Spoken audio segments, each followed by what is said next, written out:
Well, I guess we're going to start with Brett Ratner's Hercules movie.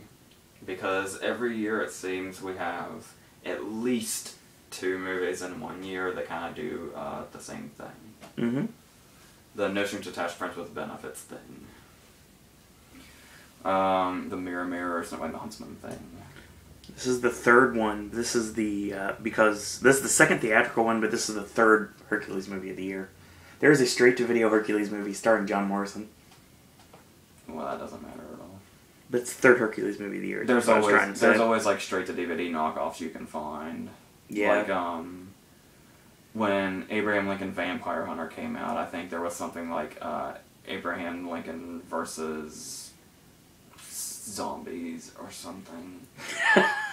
And then there's a whole bunch of those.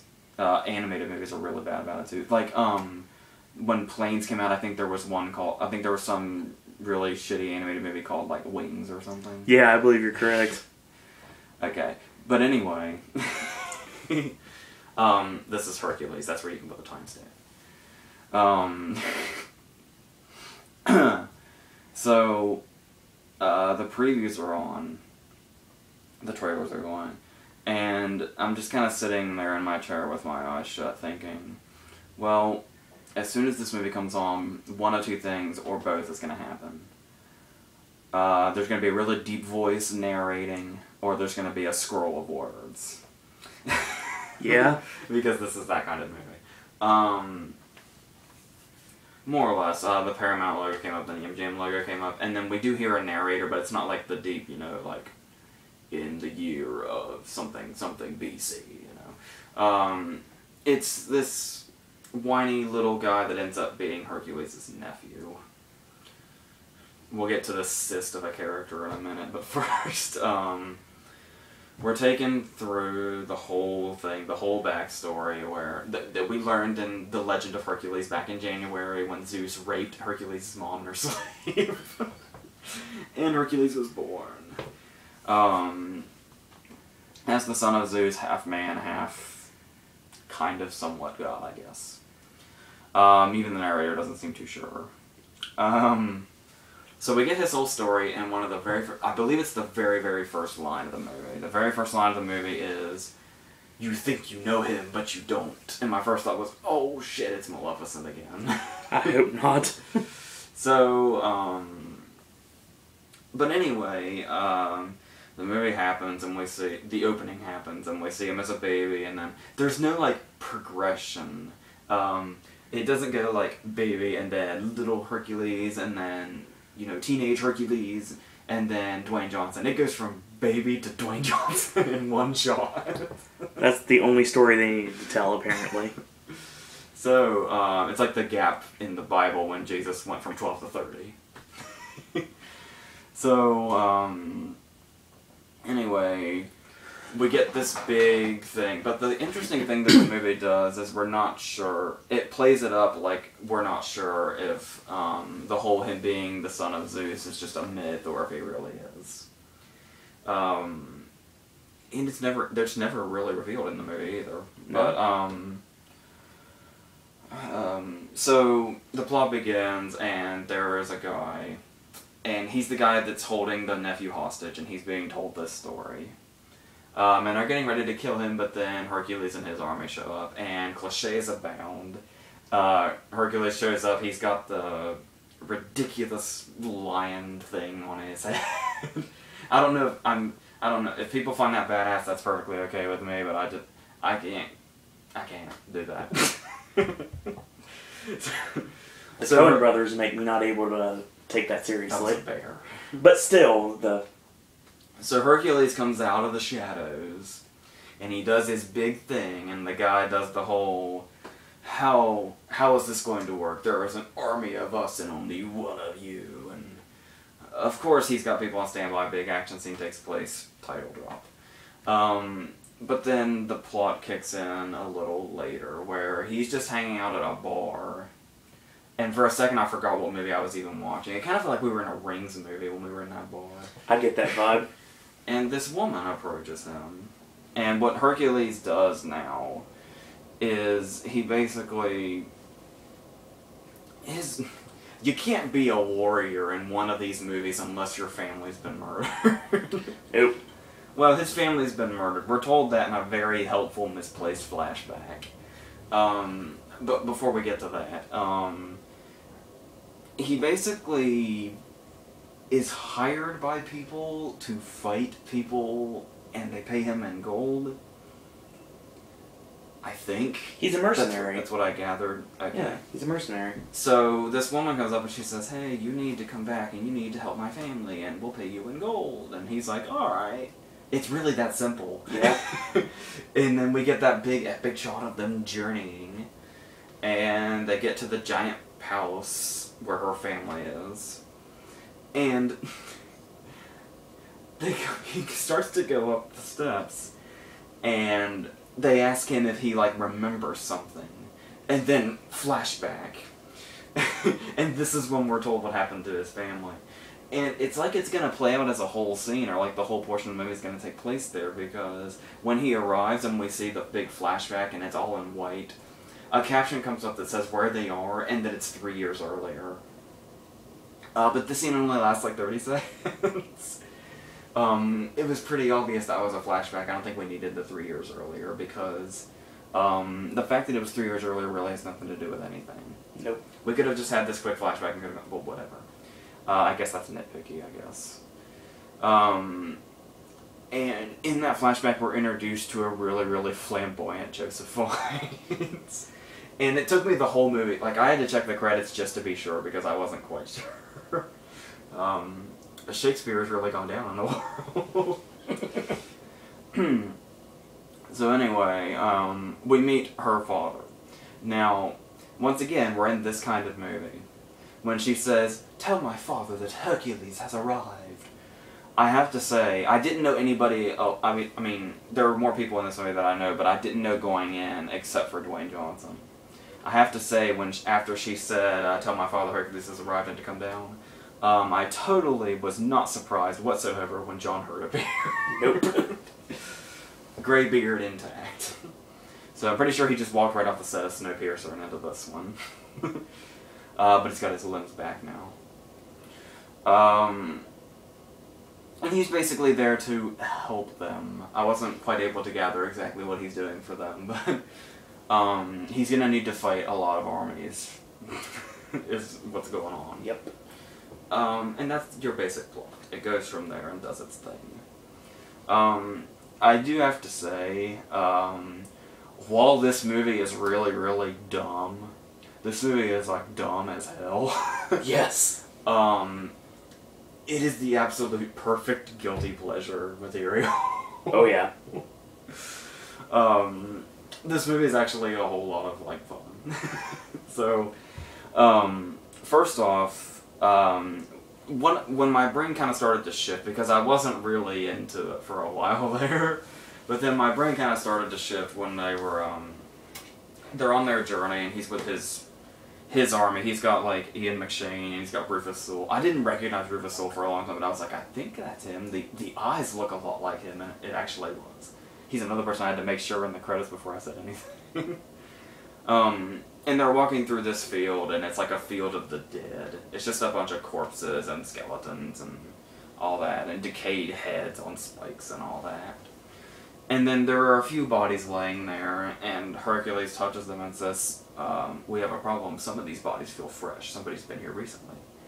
And the corpses come to life, and they are the army. And there is a shitload of them. And huge, giant battle scene. It's worth noting, I should have mentioned this before when he was telling the story at the beginning, but it comes to light here too. There's a lot of CGI in this movie, and it's really, really not all that convincing most of the time. Like, the opening shot where the snakes come out of the eyes of the statue, and he fights the lion that he later wears on his head. I mean, it doesn't look really, really bad, but it's clearly, like, animation. Oh, yeah. Like, it looks really like we're blending animated and live action. So, that was distracting a lot, especially because they use it so much. But, you know, Bret Hart... Well, I'm thinking. Okay. Best there is. The reason I say okay, what I was saying was Brett Ratner is no Mel Gibson. No. And I was thinking Braveheart. Okay. That was awesome, by the way. Well, Dwayne Johnson's in the movie, so it works. Yes. Okay. So anyway, that was distracting, but even so, it kind of adds to the cheesy feel. One thing that really, really won me over about this movie is how it never takes itself too seriously. No. It, like, sticks to the camp thing the whole time. There was a scene... We've talked before about how we like our, when you're a PG-13 movie, you can use, usually, you can get away with at least 3, but usually people use 1 usage of the F word. I know this is a PG-13 movie, but I kind of wasn't expecting it. No, not at all. This is the kind of movie where they're being attacked by centaurs, the half-man, half-horse people. And there's a scene where Hercules, kind of going back to Abraham Lincoln Vampire Hunter, which also has Rufus Sewell in it. Mm-hmm. It's all coming back. Indeed. There is a scene where Hercules picks up one of these half-man, half-horse fellows and chucks him halfway across the battlefield and says, "Fucking centaur." No one was expecting it either. That might have been the point where the movie won me over. I can see that. Because I was going, wow, this is really, really stupid, and this is, you know, this is kind of ridiculous, and I kind of just want to get out of here. I think it might have been that moment where I was like, wow, I don't think this movie is what I think it is. Nope. This movie knows exactly what's going on, and this movie knows exactly what it is. And I really like that about it. And there's a lot of, there's a lot of comedy in it, too. Oh, yeah. Ian McShane's character has this running joke where he can basically kind of see into the future vaguely, and he learns his fate by way of the gods. And then it basically turns into the Crispin Glover joke in Hot Tub Time Machine. He's just waiting for it to happen, and you never quite know when. That has a few great payoffs. I think the end payoff is my favorite, though. But then there's that, and then there's, like, a lot of... I'm gonna be totally honest with you here. I can't believe I'm saying this. Obviously I didn't see the trailers, but I heard it all the time. I don't know how many times we got this trailer. But, I do. So I put it there. The scene in the trailer that everybody knows. The "This is Sparta" scene. Yep. The "I am Beowulf" scene. Within the context of the movie, the "I am Hercules" scene is actually really bad. Yeah, agreed. I was surprised. Remember the scene I really laughed that hard in The Legend of Hercules, where he's chained to the wall and then he brings the chains down and he fights with the giant bricks attached to him? Yep. That scene also happens in this movie, but it's a shitload a lot cooler in this movie. Yes, it truly is. And once again, you know, obviously it really helps that, you know, Hercules is played by Dwayne Johnson. Because I've probably expressed this a lot before, but I have to do it again. I think Dwayne Johnson is probably the most appealing, charismatic action star working today. Yeah, easily. Because he's got such a presence and such a likability. And that charisma that he has, that completely impenetrable charisma, is able to... It sustains the whole movie, and he's able to just keep the movie alive.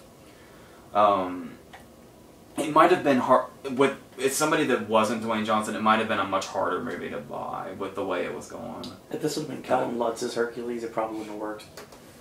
That was never going to work, no matter what. No, this movie actually, and the thing I love about it was that whole thing about, you know, is Hercules' backstory a myth or is it real? This movie and The Legend of Hercules should have switched titles. Yeah, I agree with that. No, this one just shares a title with the Disney animated movie. Yep. Which there's nothing wrong with it. Megara is actually brought up like by name in this movie too, and I thought that was kind of cool since I have watched the Disney's Hercules recently.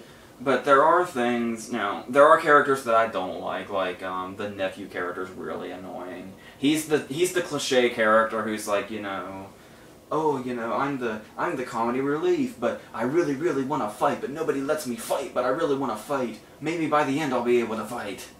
you know that.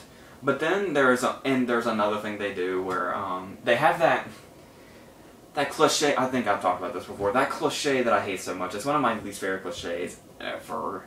The tough woman cliche. Now, that's not to say that the tough woman thing is bad. A character is bad. It's what they do with her. Like, every single movie that has a tough woman character in it has a scene for comedy effect where somebody says, "Oh, she's a woman, she can't do that, she can't do anything men can do," and then she does something men normally do, and then they're like, "Oh my god, I am so impressed." That fucking scene. I'm so tired of that scene. Yeah. And it's gonna stay around forever and ever, I'm sure. It's your fault, too, I'm pretty sure, to keep bringing it up all the time. No. I think the last time was, like, Riddick, maybe? Oh, God. So, yeah, I remember something about Riddick. But it also has a lot of characters like Ian McShane's character is hilarious. He's great. The Rufus Sewell character has a lot of great lines, and there's this one character that can't talk, who is kind of like Bob.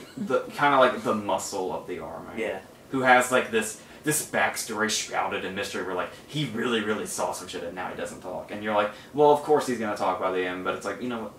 By then I didn't care. When that, you know, predictable payoff came, I was like, you know what? Whatever. That's fine. I guess they kind of earned it. And yeah, the battle scenes are, even though they're really, really animated looking, they're still not bad. And they do a lot of really creative things with them. Like when he has like the back of the wagon or whatever that was and kicked it into the people, and that was funny. The funny moment where the guy's charging at them and then he gets run over by the chariot. And it even actually has, like, it actually gets to a point, normally in movies like this, it's just like, you know, people die left and right, and, like, there'll be that moment where they make a big deal out of somebody's death, and they're like, no, and it's like, you know, okay, whatever, I didn't care. There's actually a moment in this movie where somebody, from their army gets hit, and in my head I was like, no, not that guy! I liked that guy! Yes. So yeah, I like this a lot better than I thought I would. Like, keep in mind, it's a really, really dumb and stupid movie. Oh yeah. But it's a really fun time anyway. Like I said, it's really, really great guilty pleasure material. I'll probably watch it again when it's on DVD. Probably. So yeah, like I said, for a while there I really wasn't into it. Yeah. But then as it kept going, there were more things. The stuff I liked about it started to be more than the stuff I didn't like. Well, there's an annoyance scale with you, and I know this. And you said that the nephew character is annoying. You don't like him. I was really, as soon as his character was introduced, my first thought was, okay, when does he die? When does he die? My question to you is, it seems like the bar is raised all the way to the kid from Real Steel. That seems to be your least favorite character that I know of, personally. Where does he fit on that bar? Now I have a headache. Why did you bring up the kid from Real Steel? I just wanted to explain to people that don't know about your annoyance scale. Is he on that level anywhere? After a while, he wasn't that bad. Once I started to like the movie, he wasn't that bad. So... That's good. Yeah. Okay. We almost see a spoiler alert for this movie. Not really. It's... The second movie we're doing is Lucy, Luc Besson's new movie. I'm still not quite sure that's how you say his name, but how I've been saying it for a while, so... Besson doesn't sound right. It really doesn't. So, okay. Here we go. Okay. Remember that movie Limitless with Bradley Cooper from 2011 with him and De Niro and Abby Cornish, I think? That movie's awesome. You'll remember in that movie, Bradley Cooper was given a drug where they do the thing where it's like, hey, we humans, we only use like 10% of our brains. What would happen if we used like 100? So what Limitless did was Bradley Cooper took that drug and he had 100% of his brain. He could do genius things. That's exactly the concept of Lucy, except it takes it in a bit of a different route. Okay. So the movie starts and Scarlett Johansson's hanging out with a redneck Bono. That's what that guy looked like. Yeah, I can see that. And he's trying to convince her to take a case up to a guy and just hand it to him and leave. He keeps... And they argue about this. This is like the first 10 minutes of the movie, it felt like. And the movie is only 89 minutes. And they argue about this forever. And then finally he handcuffs it to her, so she has no choice but to take it up to the guy and give him whatever's in the case. Needless to say, that doesn't go as planned. And she's forced to open the case, and it is pouches of, like, blue crystallized something. She says powder, but it doesn't look like powder. It looks like rock candy. And she sees it demonstrated on a guy, who they immediately kill. So she's obviously jarred. So she goes unconscious and then wakes up in a bed and realizes that what appears to be a surgery has been performed on her, and one of the pouches of this drug, or whatever it is, has been surgically inserted into her stomach. And there's like 10 or 15 other people this has happened to, and they're all sent in other various places.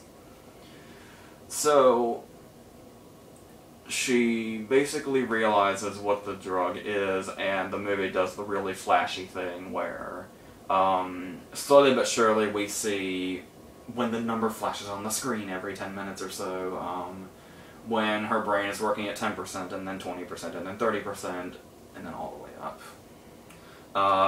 And each time it goes up, I don't know where spoiler territory is here. I honestly don't. So if you're paranoid about that, you might as well leave now. But I don't think this is that.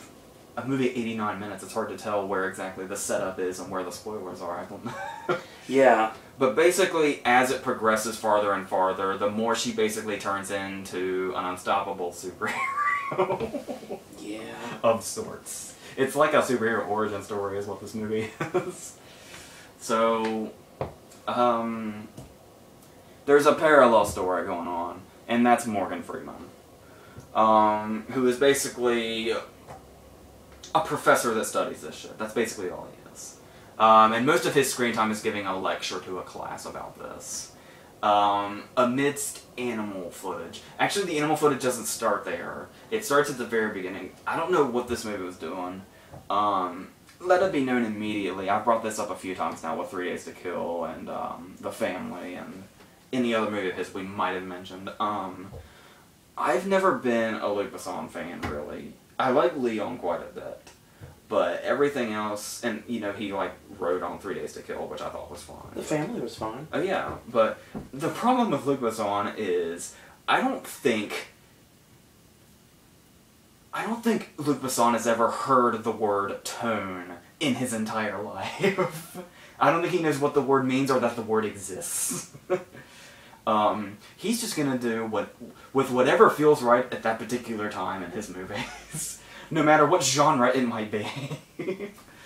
So we have Limitless by way of a superhero origin story, and we've got images from like a Terrence Malick movie going on, and it's also trying to be a pulpy action movie. So much to just. And I was getting a real Run Lola Run vibe too. Yeah. I was getting hints of Nicholas Winding Refn too in some parts. Mm-hmm. I've heard a lot of comparisons to Old Boy. I can see that maybe a little bit. But the animal imagery thing was really weird. This movie is so overly directed, it's insane. And I know you kind of have to expect that from one of his movies, but I mean, for the love of God. And not only, obviously when she's being told at the very beginning to go up to that building with the briefcase, obviously it's a trap. You can just tell. Obviously the movie wouldn't happen if that scene wasn't a trap. But there is a scene in there where it is a totally black background and a mouse trap and a mouse kind of approaching it. You know, because the mouse is her. And she's walking into the trap, I guess. Mm-hmm. And random flashes of deer running in the woods, and then animals being chased and attacked by other animals when characters in the movie are about to be attacked. alright. That's not totally out of place at all. In a movie that's supposed to be like some... Well, you know what? With Luc Besson, it's hard to tell what something is supposed to be. You can watch a movie and kind of try to figure out what it's trying to be, or what it might have set out to be originally, but I don't know. Because you could say this set out to be a pulpy action movie with a badass heroine. And turns into whatever the actual movie is. Whatever you think that might be. Now here's the thing. I will say, the word that kept going through my mind was, the movie's really ambitious. Ambitious is usually used in a positive light. Because ambitious is a good thing to be. The question is where do you draw the line when something's a little too ambitious? How do you go about making a movie where Scarlett Johansson gets basically superpowers and can shoot everybody in a room and fight everybody in a room like she's in the Matrix? And then by the end of the movie, Morgan Freeman has basically given her his god powers. It's kind of like Angelina in Wanted. Nothing like that. So, here's the thing. Well, okay, let's talk about Johansson first. For starters, with as artsy as this movie was trying to be, and just with her character in general, yeah, I did feel like I was watching Under the Skin again in some sense. Yes. Except she's wearing clothes in this movie, unfortunately.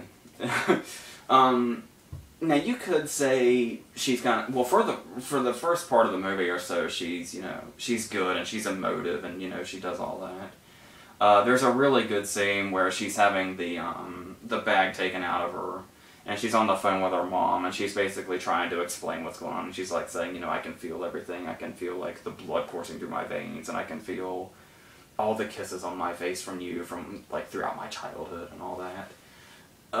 But then for the rest of the movie, from then on, she's kind of has to be... She's very blank, but, that's kind of what I think that... I don't know. This whole movie, I don't know. I'm just fucking guessing. I'd say more or less the role kind of calls for her to be blank once the drug really starts to take over. When she's reaching, like, deity levels. So... This is one of those... There's even a scene where she basically becomes Morpheus. You remember the scene at the beginning of The Matrix when Neo's in the office and Morpheus is on the phone and just happens to know where everything is and where everything needs to go and what's going to happen? That scene happens here. And this is another one of Besson's huge problems is the comedy in his movies. There's nothing wrong with having comedy in your movie, but... This just, most of the time, it seems so weirdly placed in his movies. And you never know what's intentional and what isn't. I had no idea if this... For a while, I was wondering if this movie was being intentionally dumb. Because here's the thing. This, as much as I hate to say it, you gotta try to be positive when you're calling a movie ambitious. But this movie is so insanely ambitious. The problem is, its ambition is matched by its stupidity. Yeah. Which is a horrible recipe for disaster. I'm not even sure he knew what was going on by the end of this movie. But it was supposed to be something really, really... Just, all you really had to do... I understand if you want to make a movie bigger than, people are expecting or whatever. But how do you turn a movie... where you just have, a woman going around being badass and shooting people and doing the old boy thing, and try to turn it into a philosophical movie about, like, just these... It just has these astronomical heights it's trying to reach, and it's trying to be really, really thought-provoking. But that doesn't work. By then the movie is so far gone. This movie is so far gone, it starts with, once again, I kind of feel like I was watching Under the Skin again. Mm-hmm. This movie starts with, like, splitting atoms and, cave people and apes that are almost in human form.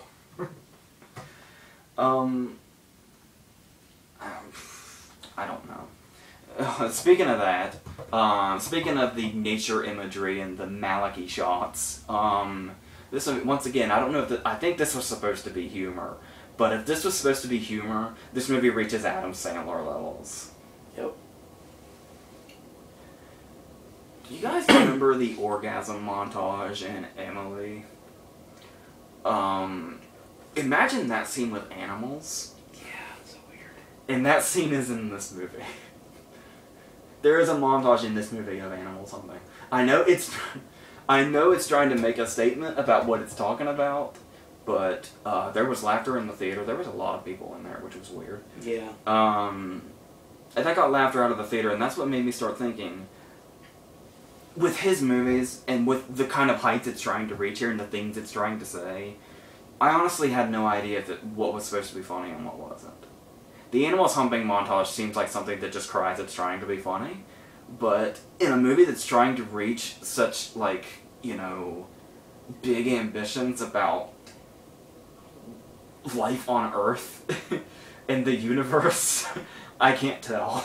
Yeah. I've always given Luc Besson shit about confusing his genres, but I don't think I've ever seen a movie that confuses genres so much, and in such a catastrophic way.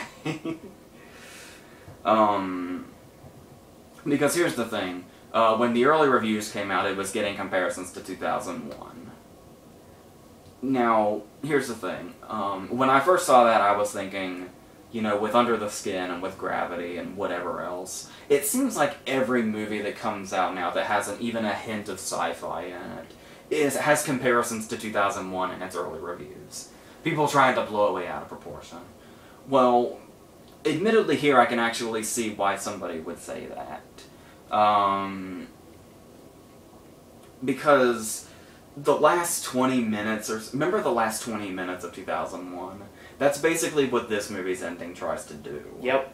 By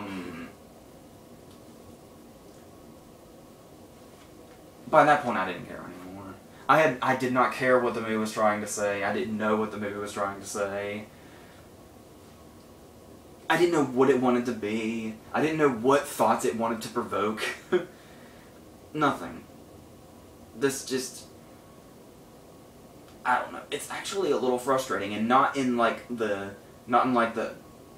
positive way, like, you know, like Malick movies do to some people. And this is the thing, and this is obviously like most of Besson's movies. You can tell in like its dialogue. That's the thing that's a little. He's obviously trying to make it a really thought-provoking thing here. But it's also one of those movies that's trying to be like a cool, hip movie with dialogue that thinks it's really, really clever and funny, but... Which is a problem a lot of his movies have, but... I don't know. I don't know what in God's name this movie was doing. and this is why I say this. The fact that I've said all this basically has convinced me that this will probably be one of those movies that's considered like a hipster masterpiece long down the road. Yeah, I can see that.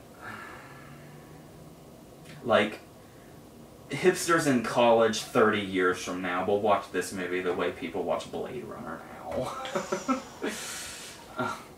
Or maybe it'll be forgotten.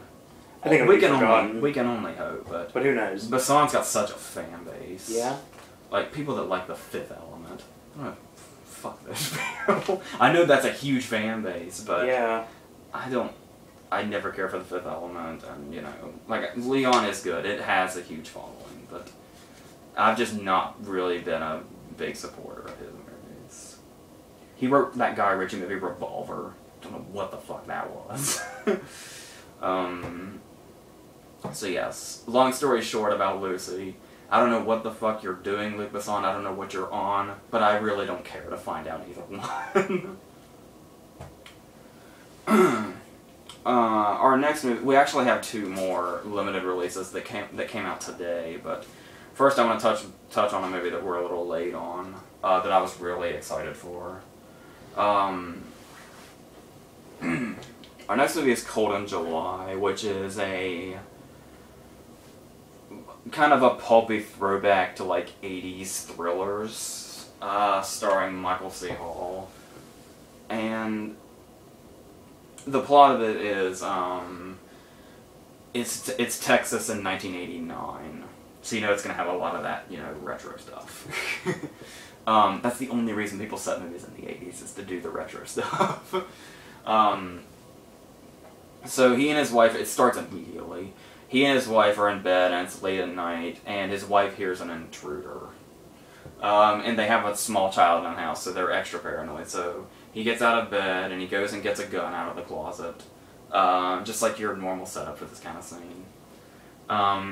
And in the house is an unarmed intruder just standing there with his face covered.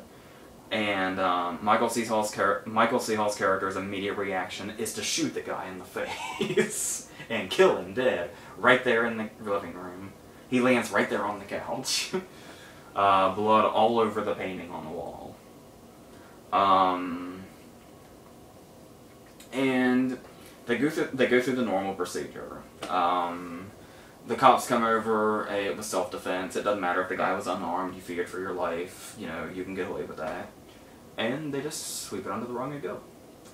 But the trouble is the intruder's father, who is Sam Shepard, who is wicked awesome in this movie. There's the scene where Michael C. Hall's character goes to the cemetery when they're burying the guy. And he's confronted by Sam Shepard's character, who basically lays down, those ominous, I'm not quite saying anything legally threatening, but I'm threatening you lines. And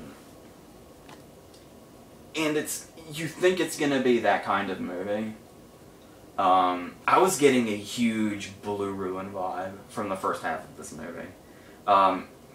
Maybe if you didn't see it, maybe you saw the review video, I did, I don't know, but there was an indie movie called Blue Ruin earlier this year, if you didn't know, back in April or May. And these movies could pretty much be companion pieces, at least for the first half. But it goes in a different direction than you're thinking. There is a point in this movie where something happens, and I thought it was going to turn into Prisoners. There is a point in this movie where this movie could have been Prisoners for the rest of the movie. But they took it in another direction.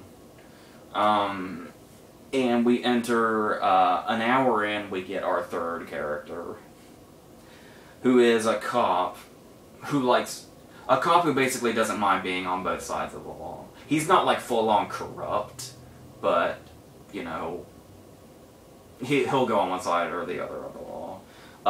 This is a guy named Jim Bob, who wears a cowboy hat, drives a red car. It's one of those, he drives a red car that's got the giant horns on the front of it. He's got a front license plate that says, like, Red Bitch on it. And he's got, and he's a pig farmer. Jim Bob, of course, is played by Don Johnson. Jim Bob being the one that Robin Williams was praising to? We could have had Jim Bob, the son of God, yes. Sweet! So, now, Don Johnson's really, really great in this movie, but the kind of thing you can't really get out of your head is he's basically playing Big Daddy again. Not that there's anything wrong with that, nope.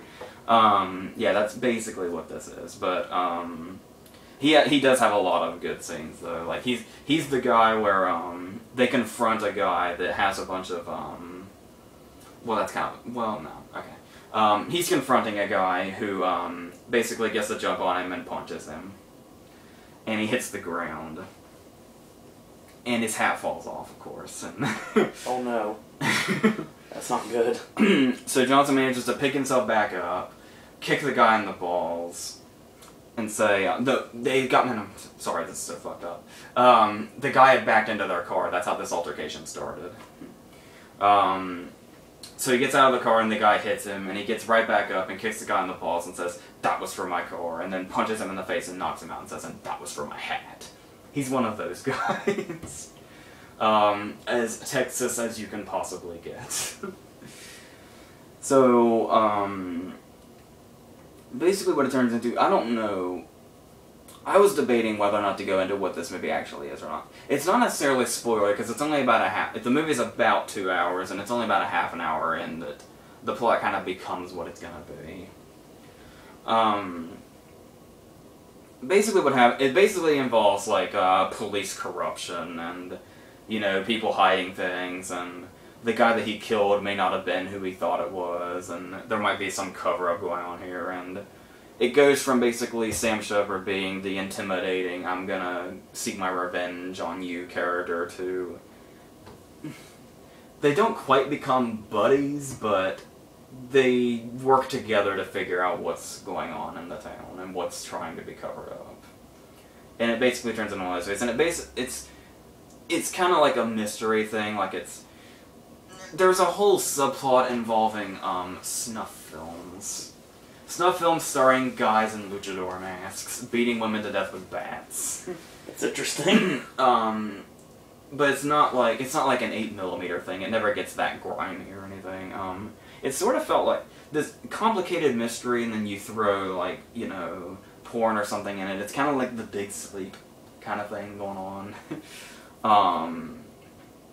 For those who aren't sure what that is, The Big Sleep was a big inspiration for The Big Lebowski. It was much more serious, though.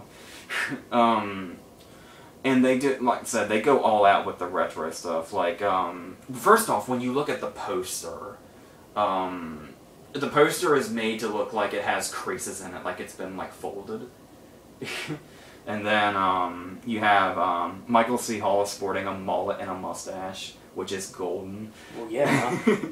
It's got, like, an 80s synth score going on, like a Carpenter-esque thing going on.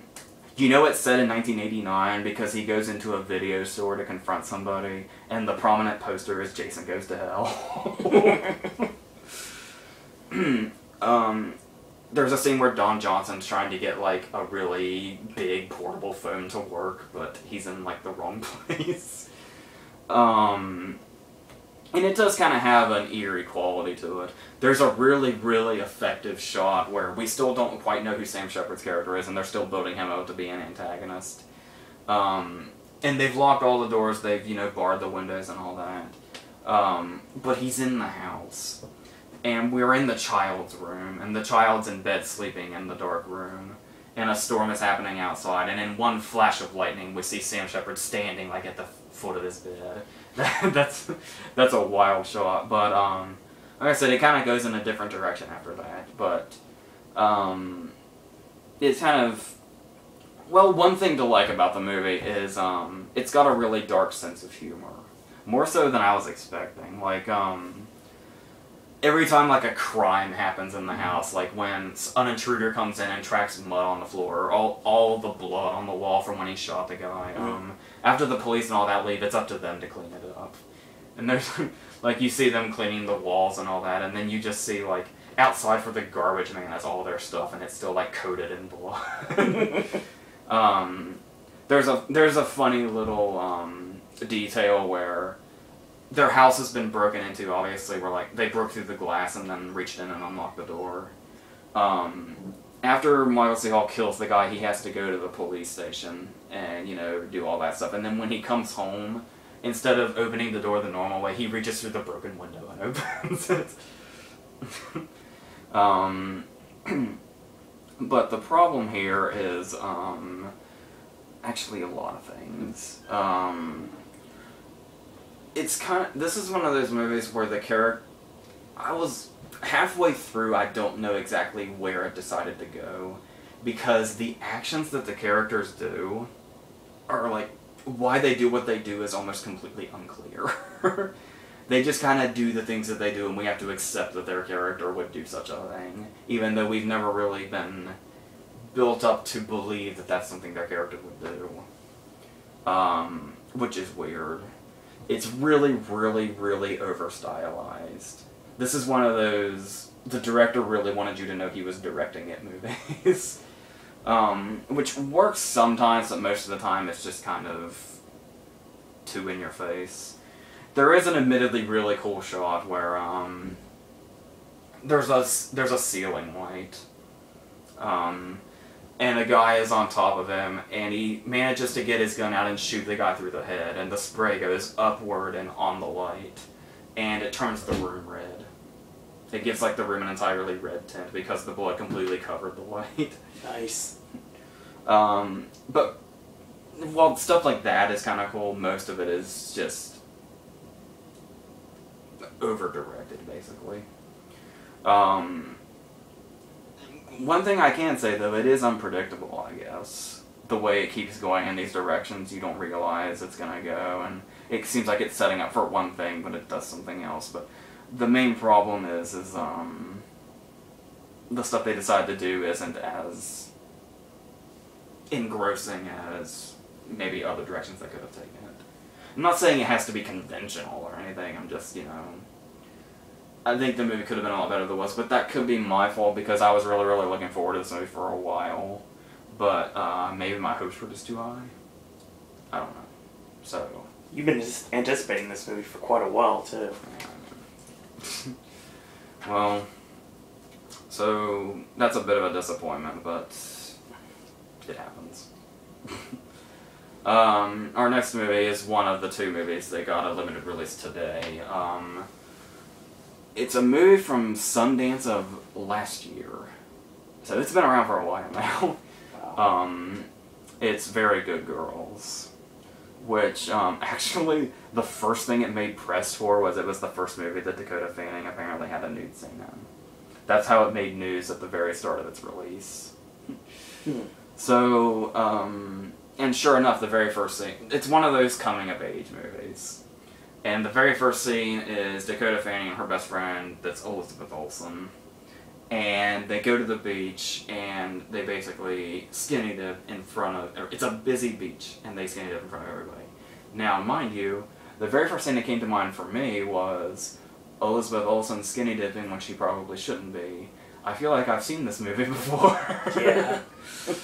It was a much more sinister movie, though. But yeah, and basically the main plot of the movie, they don't really stick to it, but the main plot of the movie is, the two girls make the American Pie Pact. They're gonna lose their virginity by the end of the summer. As opposed to prom. But, so this is gonna be, the summer of their, awakening.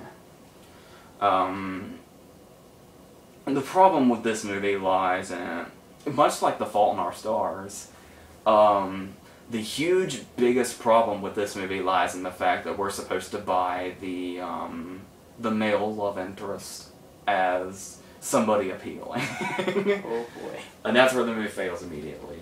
We meet him almost immediately. This is when they're on their way back from the beach that day. And Elizabeth Olsen knocks his ice cream sign over. And he gets really pissed off. Much more pissed off than he should be. And they talk to him, and he's interesting because he's got a camera. Okay. So did Wes Bentley. No, like a photograph camera. Oh, right on. You didn't specify. So yes, he's the cliche struggling artist. Oh boy. And we have to, and he's that guy where these girls are so cliche, I guess technically that makes them a little more real, I guess, if that's what they're going for, more authentic and feel, I guess. That's what indies do. That's what the indie movies are for. This is one of those movies where this character, obviously, like I said, he gets a lot more pissed off over this ice cream sign than he should. And then Elizabeth Olsen's asking him, like, oh, that's a really nice camera. And he's, like, not talking to her. He's, like, being all pissy. And Dakota Fanning tries to stand up for her and says, she's just trying to be nice. You don't have to be like that. And then they go away sadly. And then they're getting, mad because, like, oh, man, that guy was such a dick. And Dakota Fanning's like, yeah, he was a dick. Oh, my God, you like him, don't you? It's one of those movies. Oh. But then, we get further into him, and he's got the studio apartment with all the paintings in it, and, he does the, I have big dreams, and I'm so sick and tired of all the places I want to be being only in photographs. I believe that's an actual line. And then he's the guy that's like, he serenades Dakota Fanning by making her read Sylvia Plath. And then it's one of those, I don't know what was up with this scene. There was one scene where she shows up at her house and he's like following her now. But it's in a charming way. But anyway, he's just standing outside her house when she's not even home. And you can hear her parents fighting because that's what they do. Her dad is Clark Gray, and her mom is Ellen Barkin, and he's having an affair. And so they're screaming all the time. It's one of those movies where you have the teenage daughter who's laying in the bed, having to listen to the parents argue in the other room. But anyway, the guy's standing outside the house, and she's like, "What are you doing here? I was at work. What are you doing here?" His response, "I was listening to your parents fight." He's being serious, too. Wow. So many alarms should be going on in her head right now, but no, this actually leads to a sex scene, but forget that. And he's the guy, you know, like, he won't let her in. He won't let anybody in, you know, like, why won't you let me in? And he's all, you know, like, "Oh, forget this, I'm out of here." There's so many scenes where he says, "I'm out of here." Was he Doug? But this is the love interest. This is the guy that's supposed to be, and we're supposed to like him too. Oh no! Like they don't play into the he's a dick thing. We're supposed to like him. Just like real life. And of course the main setup is they both fall for him, but he's much more into Dakota Fanning than he is Elizabeth Olsen. But he and Dakota Fanning start dating seriously and banging, obviously. So she's already finished the pact. But she doesn't tell Elizabeth Olsen this because Elizabeth Olsen likes him too. So what happens is she basically forces him to start kind of hanging out with her because she likes him. But they don't stop dating really. So there's all this deception here, which basically means the only reason this is you have to spend the rest of the movie dreading the fact that inevitable scene with the big reveal is gonna happen. Mm-hmm. Oh no, will their friendship stand it? Oh no, but who cares? This movie actually has a big cast in it. Mind you, most of them go to waste, but nevertheless, it's got a big cast in it. To go to compliment. I will say this. First off, it's really funny to me that Dakota Fanning has done a total switch. When she was a child, she played characters that were basically had the intelligence of adults. And now that she is turning into an adult herself, she plays a very childish girl. That makes really immature decisions in life. Again, just like real life. So, I will say this. I haven't said this ever. This is a milestone. Elizabeth Olsen is a very critically acclaimed actress. When she did Martha Marcy May Marlene and some other things. Silent House, you know. A lot of people generally like her a lot as an actress, but I've never really been a fan. But I do really like her here. It helps that she's the only innocent character in this movie. Really? It's interesting.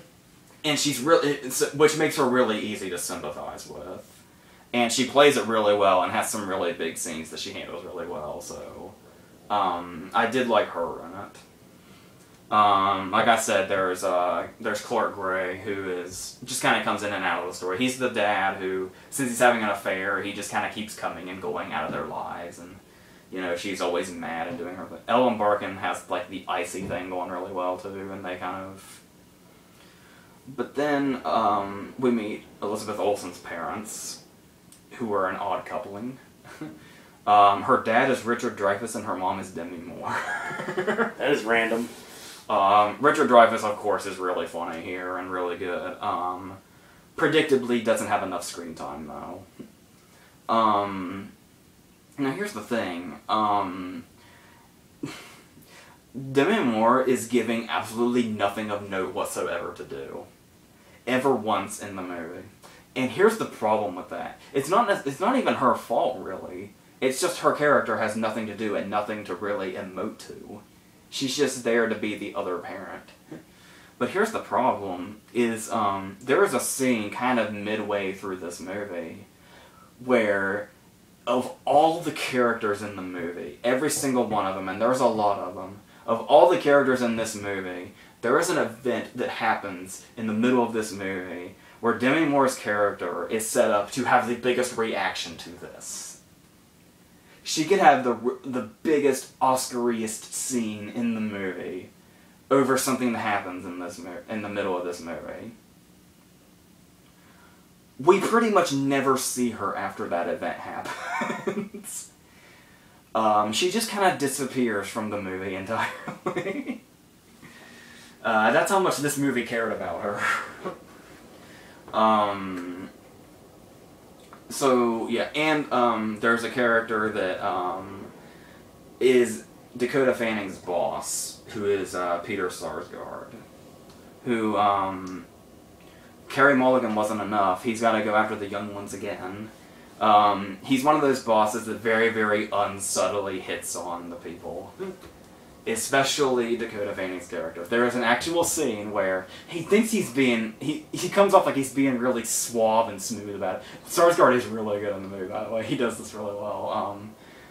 He thinks he's being really suave and smooth, and she's a tour guide, is what she is. Mm. And she comes in, and she's wearing her uniform, and Sarsgaard just looks at her and smiles and says, "You know, you look hot as shit in that uniform." And then he's like, "Hey, you know, you want a drink? You want a drink? He's got a mini fridge there in his office, and he's like, "Here, let me get you a drink." And he opens the refrigerator, and in the door, it's a bunch of Coke cans, and then one big bottle of liquor. Nice. Like, you expect to see, like, a bulge in his shirt pocket. He's like, "No, these are not roofies at all. These are my prescription. They are not roofies." I promise. He's that guy. Now, this movie just doesn't work. Despite the fact that, you know, have some likable characters in there like Olsen and some not so likable characters elevated by the actor like Sarsgaard's character. This movie just doesn't work at all. And then there's actually there's a scene where tragedy strikes. Okay. So obviously, yeah, tragedy strikes. But the problem with that is there is no lead up to it. There is no cause confirmed. It's just something that happens to make a drama. That's all it's there for. They just needed some kind of conflict in the middle of the movie, so this just happened to happen to this person. So, yes. But no, most of the characters are totally unappealing. There's no reason to... The main character that we follow is the Dakota Fanning character, but she's so... I don't even know if we're supposed to like her. I think we're supposed to, you know, kind of relate with her conflict. Mm. But, no, there's almost nothing to really like about this movie. Especially since the center of it is this love story that, number one, is built on deception, and number two, involves this completely unlikable love interest. And when you combine him with a completely unlikable main character,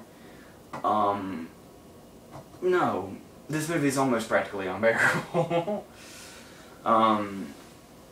But, you know, maybe the coming-of-age thing would work for some people. It's a coming-of-age story for teenage girls. So obviously, maybe there's some things in there I can't relate to that I didn't pick up on. I guess that'll be Boyhood for me. But in the meantime, I don't know where this movie's coming from, but it's from a bit of an ugly place, it felt like. So, yeah, that's what that is. And it actually has, like, a really fast, happy ending, which seems completely unwarranted and unearned, but the movie just had to end somehow. I guess that's what they needed. Alright. our next to last movie is another movie from Joe Swanberg, who is a part of this really, growing indie crowd with like Ty West and Greta Gerwig and such. He made Drinking Buddies last year, among many others, and he was one of the stars of The Sacrament. And they were all in Your Next too. And this is a movie about Anna Kendrick, who is a very immature, irresponsible woman who has to stay with her brother and his wife for a while. So she's basically and they have a new baby, and it's Christmas. So everybody's really busy. So Anna Kendrick's character is basically going to be the babysitter. It is her irresponsibility and her immaturity that makes this a problem. And that's pretty much the only conflict in this movie. This is one of those people talking at parties movies where that's what I put it. It looks like everything is shot on a phone, and a lot of the dialogue seems like really like forced improv, but it's not that, it's actually not as bad as I'm making it sound. It's a lot more charming than that, but it just has a really cheap, low budget feel. Like you see movies like Drinking Buddies and stuff like that, and you can tell they're low budget. It's just a cast and a camera. But this looks like the smallest budget he has ever had. That's saying something. And some of it did feel like really, really like almost amateur. Like almost, there's a couple of scenes where like with the angles and the sound and the acting, it felt like a YouTube video. Like, not like this, but like people trying to like make like, a short film on YouTube. Is what it felt like. Or the party scenes in Cloverfield. Not quite. Not as... The camera's like in one stationary spot.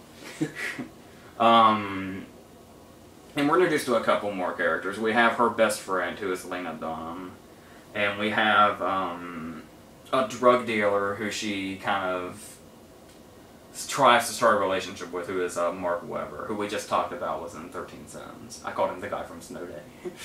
Yeah. And of course, Swanberg's wife is played by the wonderful, amazing, magnificent, beautiful, gorgeous Melanie Linsky, using her New Zealand accent, which I don't think I've heard since Heavenly Creatures. So that's basically all, and the baby is actually Joe Swanberg's baby in real life. Nice. So the scenes where he's like hanging out with the baby is like, it's the dude real hanging out with his baby, so there's some authenticity there. And for the most part, that, improv, let's be real dialogue, actually kind of works. Oddly enough, it's funny I say this about the writer-director of the movie itself. He's not bad or anything, but Swanberg is kind of the lowest on the totem pole as far as trying to make this authentic. Because everybody else, like with Lena Dunham's been doing this for a while, and, Anna Kendrick and Melanie Linsky have all kinds of, training, I'm sure. Or at least experience, is what I mean. But, so when they do these authentic scenes, they just kind of, have a flow to them. But there are times, not always, but there are times where when Swanberg does the authentic dialogue, it kind of reeks of, let's see how authentic we can make this feel, stuff like that.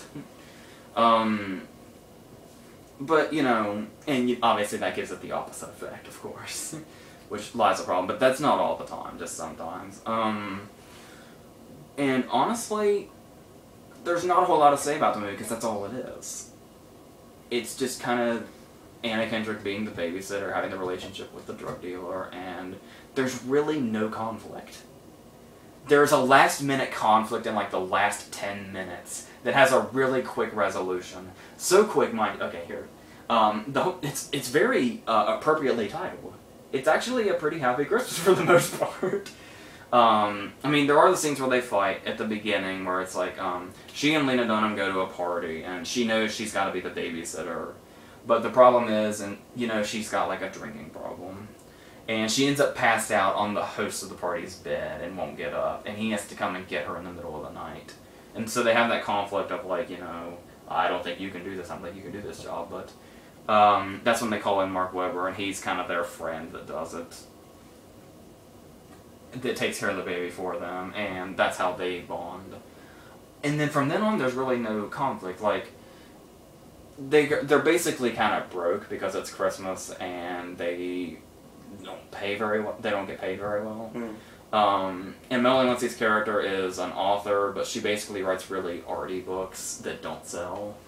So this is basically one of the main plot points, and there's really nothing to it. Anna Kendrick's character gets this idea of saying, so you know, if that book doesn't sell, there are other books that sell. Like, do you ever read those romantic, erotic novels for housewives? You could write one of those. And she, Lena Dunham, and Melanie Linsky all work together to make like a 50 Shades of Grey type of novel.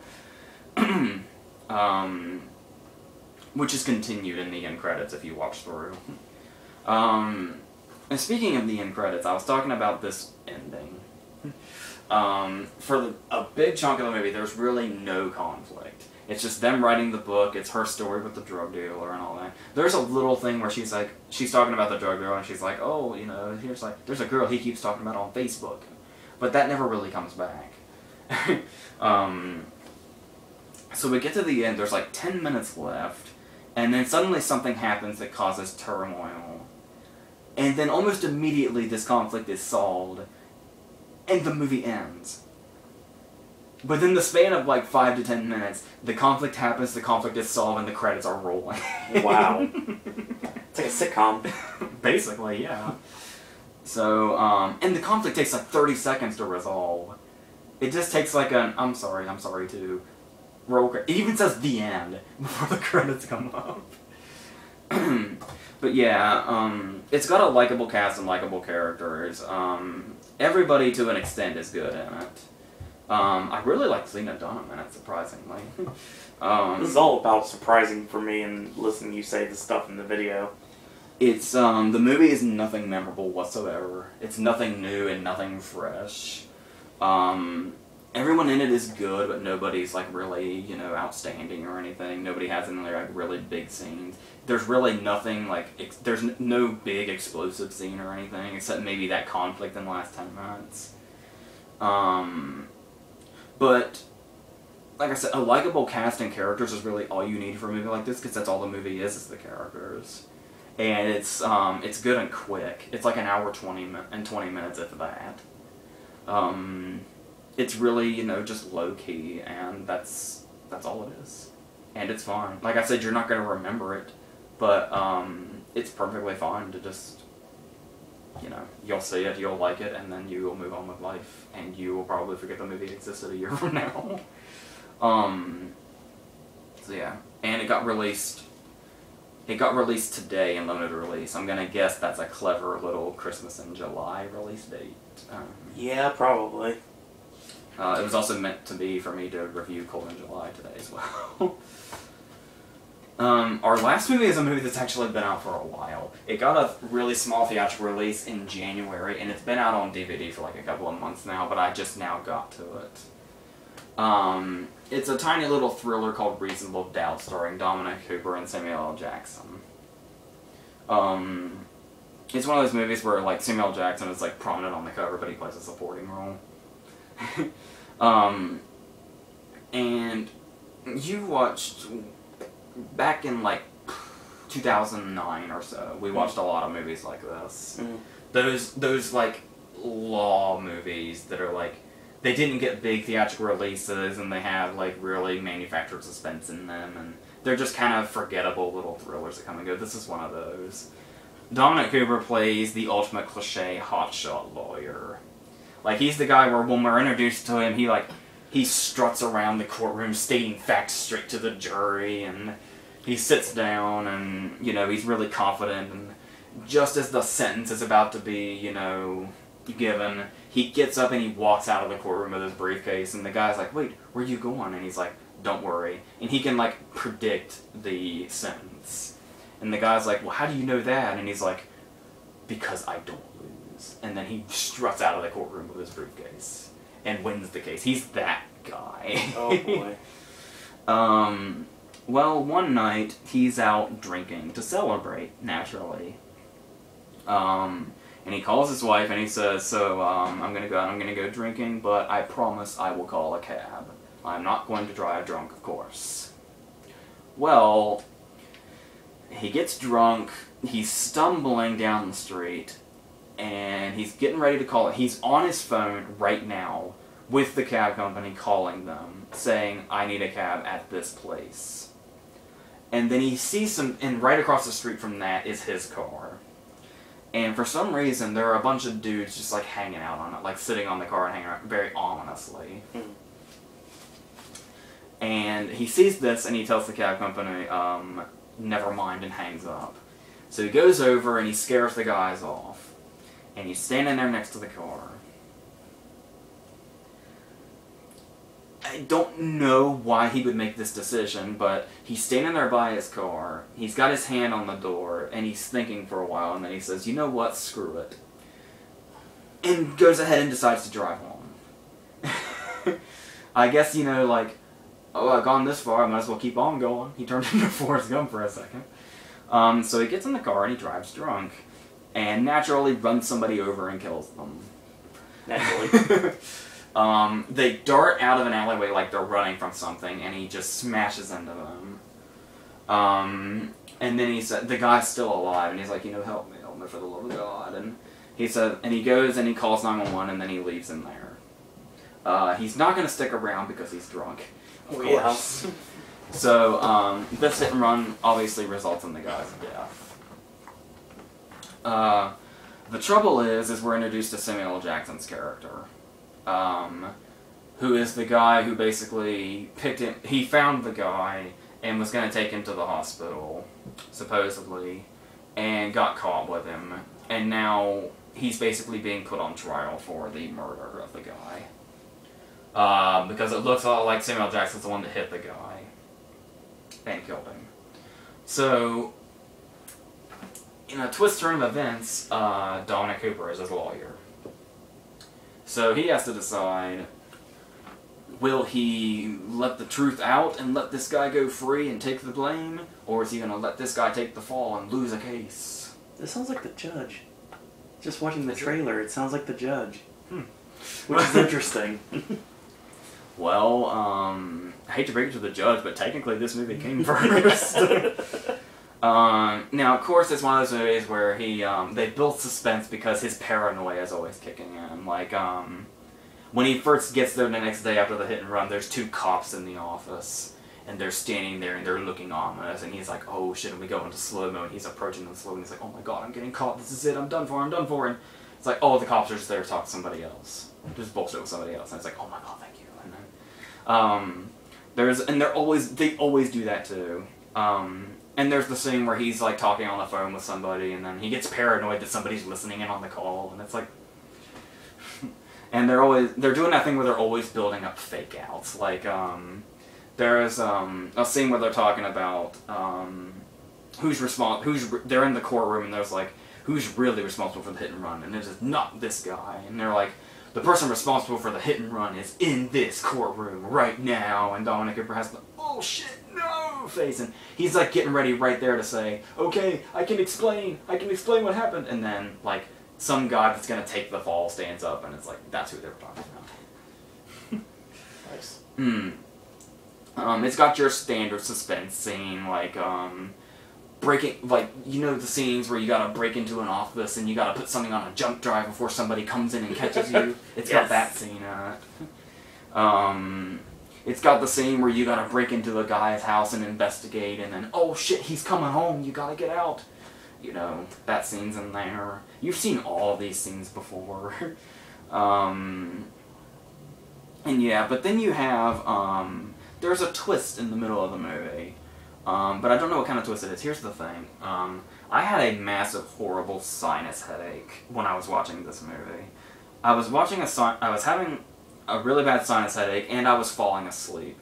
But I managed to see the whole movie. And here's the thing. I've got this headache going on. I'm on, like, you know, pain-killing pills, and I'm about to fall asleep. I know what happened about a half an hour before it happened. Because I was like, well, it would seem logical if this was the big, you know, reveal or the big plot point. And halfway through the movie that's revealed, and that's kind of the direction the movie goes. So it's kind of a half twist, it's not like a full-on twist. So there's that. And yeah, and so basically, long story short, it's basically Samuel L. Jackson playing Gerard Butler's character in Law Abiding Citizen. That's basically what it is. And of course Jackson's great in it. Samuel Jackson's at this point now, I think, where he's one of those guys where even if he's in the absolute most bottom of the barrel movie, he'll still give a great performance anyway. He wants to come to the shit around him. No. But yeah, you pretty much already can tell what's going on 45 minutes before the movie tells you what's going on. And, you know, it's got a good plot, but it's got like a really amateur execution to it. And it gets more and more senseless as it goes. And it's really, really short. It says 91 minutes.